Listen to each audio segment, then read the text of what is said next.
Hello again. I've got another random Slitherlink to solve for you to look at patterns and shading. And I assume again that you've got all of your Slitherlink basics and that you're looking for more efficient or more pattern-based ways of solving. So I'm gonna let you in on what I do. Not that I'm a genius or anything, but I have spent hours with Crazy Dad's Slitherlinks. His online interactive puzzles are my favorites. So if you like this, please go check out what he does. Okay, so I just picked a random puzzle, so I'm just gonna start solving it and talking through some interesting things as I see them. Okay, first thing that attracts my attention is this zero here and the threes next to it. And this three here, these threes here. Oops. It's actually right, but I don't like randomly doing stuff like that, even if it is right. Okay, so again, the 2 in the middle of a 3 stack like that gives us the direction of the serpentine pattern. Okay. Immediately I can see that we're looking at a potentially enclosed inner space here, and it's either going to come out this way or it's going to come out this way. I don't know yet. We'll have to see how that goes. Okay, I have a 3 on the edge next to an outside space, so that gets a bracket like that. This 2 can be solved like that, which solves this 3. Again, 3 next to an outside space goes like that. This 2, a 2 next to, it's another pattern as well, even if this wasn't an outside space. When you have a 2 in the corner, you have these segments here. This 3 could open to the right or it could open to the top, which means that this line and this line are definitely true. The other ones we'll still have to puzzle out. Okay, I'm just kind of going to breeze around and see what we can do. Oh, I can put my X's for the 1. Here's a pattern. Whenever you have a corner implied by 2 X's like this, the 3 is going to get a bracket like that. And kind of opposite from that is what we have here with 3 segment poking in the 3, so I can solve it like that. I mean, I'm solving the ones that way. Again, we have a little corner for this 3. I can grab it like that. Oh, this one has to go up, which means that these 2 have to connect. Like I could try connecting these, but that would leave a loose end. So let's do that. This one has to go up that way, which means that our solution is like that.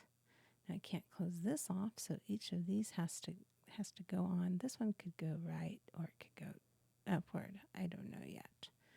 Okay, let's see. What have I got? Oh, I've got a little corner here for this 3, so I can do that. And what else? Do I have anything else that's super obvious? Looking at my lines of 2s to tell me if they mean anything. No, I don't know. So when I get kind of like, I don't know, then that's when I start shading. Like for instance, this area is inside the loop, which means this 2 has an obvious solution, but I'm probably not going to see it unless I do the shading. So let's start shading the inside of the loop yellow. Ta-da! See, since I follow this black line all the way around, this shows me that this 2 is inside the loop, and therefore we have our solution for this 2, okay? So let's make this a little clearer for you. So remembering that all of the implied cells outside of the grid are outside of the loop, so they're going to be blue, and 2's get 2 blues and 2 yellows. We have 1 yellow and 1 blue, plus another blue, so we have 2 blues. So we're going to have yellow. So it's going to be blue, blue, yellow, and yellow. And that tells us the solutions to these things here. Hey, and our lake gets to go to the sea. We have an outside space here, here, here, here, here, here. Okay, here. Even though I haven't shaded this yellow, I can see it's, jumping over that layer cake. Okay, let's finish our shading. 3, this 2, we still don't know. We've got a blue and a yellow, but is it blue yellow or is it yellow blue? We don't know. Okay, don't forget that even though it's just a segment, it still crosses over into the other territory, which might help us. Okay, here's the thing. Here's a 2 with 2 yellows, which means this is 2 blues. We don't know which way the 2 resolves, but we do know which way that 3 resolves, which also gives us this segment here, like that. We have a yellow and a blue on this 2, which means it's going to be blue, yellow, or yellow, blue. We don't know yet. Well, we'll find out eventually. Okay, so this, let's see, what else do we have?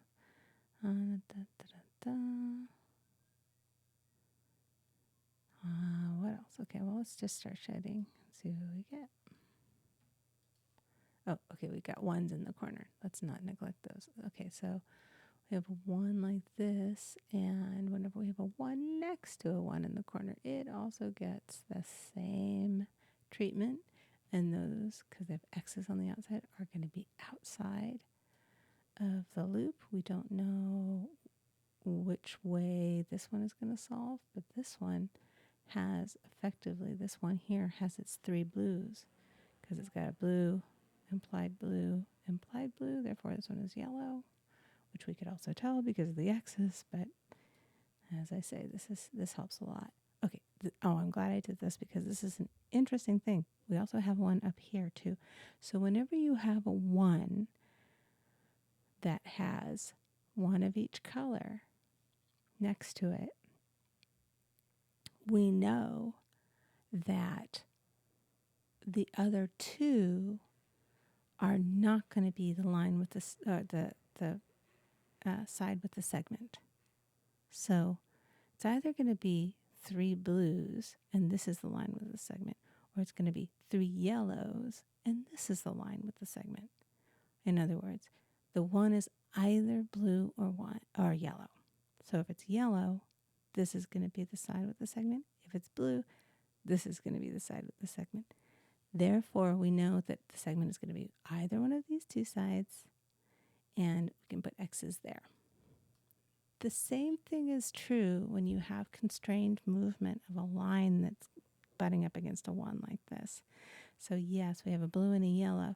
So we know that these 2 are going to be X's. However, we also know that even if we aren't using shades. Why?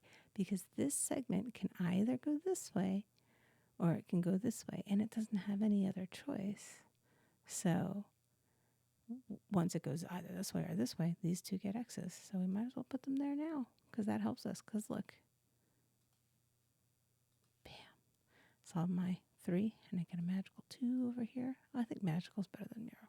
That's good. Okay, so this line is on the edge, which means that's inside the loop, following my contours here. And that tells us something really important. It tells us a couple things. This 3 is like that. This 3 is like that. And that one goes like that. And that one goes like that. Got it? It's all logic. There's no guessing.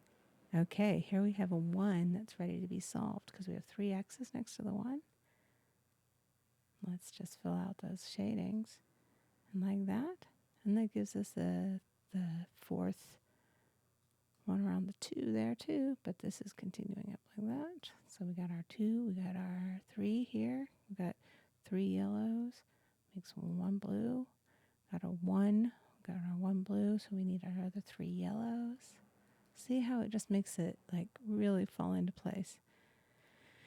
What this reminds me of is when you're doing Sudoku and you do slice and dice,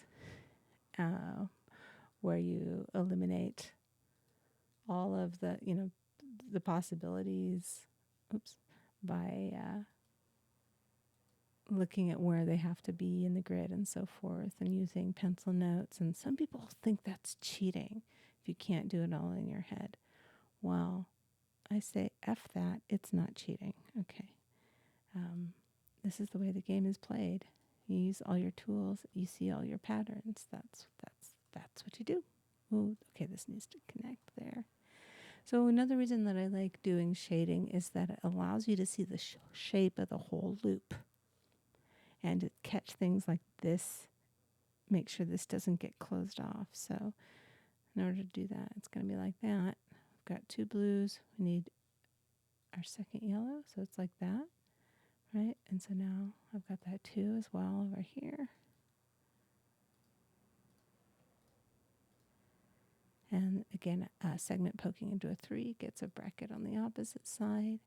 And so it might not be completely obvious how to solve this 3, whether it opens to the right or opens to the left, but you know that this 3 is inside the loop because it's got a segment on the edge, which means it matches, it's not separated from the 2 below it like that, right? Okay, and these 2s are going to get their shading real quick, right? Because we got 2 blues, and then we got 2 yellows. 2 blues, because 1 is implied, 2 yellows. And this is cool. Like I got my 2 lines here, so I can easily continue the color because there's going to be no X there. Because we know that's how it works. Okay. All right. Now I have a 1 that's got 2 yellows and a blue. So I know what that means. Remember I said when there's more than one color next to a 1, that means the 1 is that color. So there we go. That, and then we have to put our 3rd yellow. And now again, we're inside the loop and we're right next to the edge. So there's going to be a segment right on the edge. Now for that 1 though, I can't turn the corner here. I have to give it some space there. All right, so that solves like that. And I'm going to finish that shading. Another thing that you can do if you're stuck and you don't know what to do is you can use the shading tools to try to rough in a solution if if you don't want to commit your lines, you can do it that way. Okay, so here's how shading is also going to help me with this one here. So this blue needs to get out to the edge somehow, and it can't go this way and get out, so it has to go out to that edge, which means that it's got this 2's got 2 blues.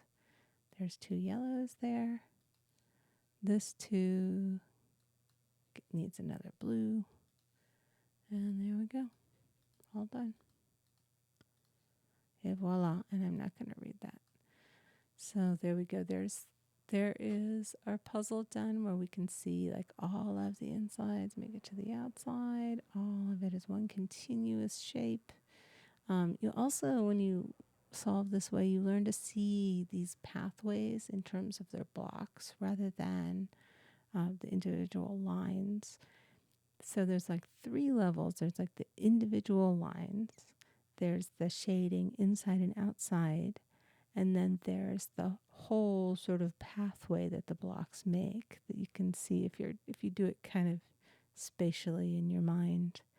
Another thing that I want to mention is that each dot can either get 0 segments coming or going from it or 2. And so that's another thing that maybe we can take a look at in another video. I hope you enjoyed this. As always, you can turn off the sound. You can speed me up. You can go watch somebody else. But I love Slitherlink, and I'm glad to share this information with you. See you next time.